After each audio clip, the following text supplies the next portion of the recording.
New frustration with PG&E in California. The company announcing the possibility of another widespread blackout. Well, the city of San Jose is proposing a buyout. We are joined now by the city's mayor, Sam Liccardo. He is on the phone. Mayor, thank you for joining us. Is this a serious proposal? Thanks. Good to be with you. Well, it will be a serious proposal if many other communities jump on board, and we're having good conversations with other cities throughout the region. We're the largest city in Northern California, so it's certainly important if San Jose is behind it. What would it change? How would it operate differently? Well, the notion of a customer-owned utility is not a new one. There are about 900 of them throughout the country, and essentially the customers become the equity holders in the utility, and ultimately the board then would reflect the ownership. It doesn't need to change anything about the scope of the company or what it does, but what it does help to do is it enables the company to get better access to capital, much lower cost of capital, because it wouldn't be subject to federal taxation. It wouldn't be paying dividends to shareholders. It also aligns their financial interests with the public interest. Right, and it would basically be a change in management. Who do you think would go on that board? I mean, what kind of people would you want to put on there?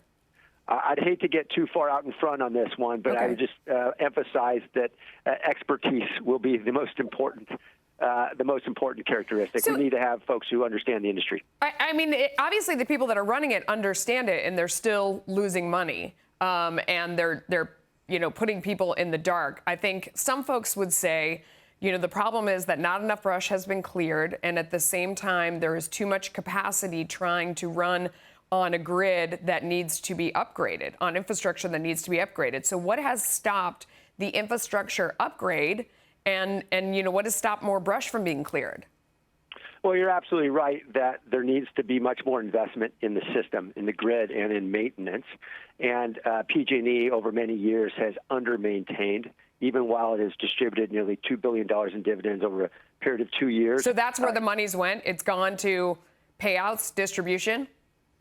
Yes, and certainly I wasn't thrilled to see that this year they announced bonuses, I think back in June, if I'm not mistaken, at a time when the company was bankrupt. So there are certainly financial decisions that could be made better that would be better aligned with the public interest. Do you think that, I mean, you're talking about it, putting it more in the hands of basically government versus, I mean, one of the problems is that it is a monopoly, and if there was some competition out there in some way, maybe they wouldn't be able to pay out, to shareholders and those sort of things, and they would have to step up their game, but they would probably have to also charge more.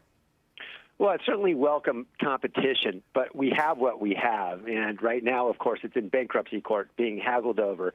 Right now, with two hedge funds fighting over the carcass, and I want to see if there's a better approach.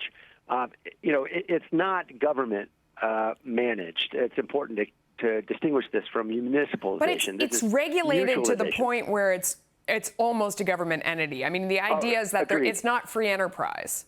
It is clearly heavily regulated. I guess what I was simply clarifying was that the idea of a customer-owned utility does not mean that government has ownership. Yeah, but they would still be under the same regulatory burden.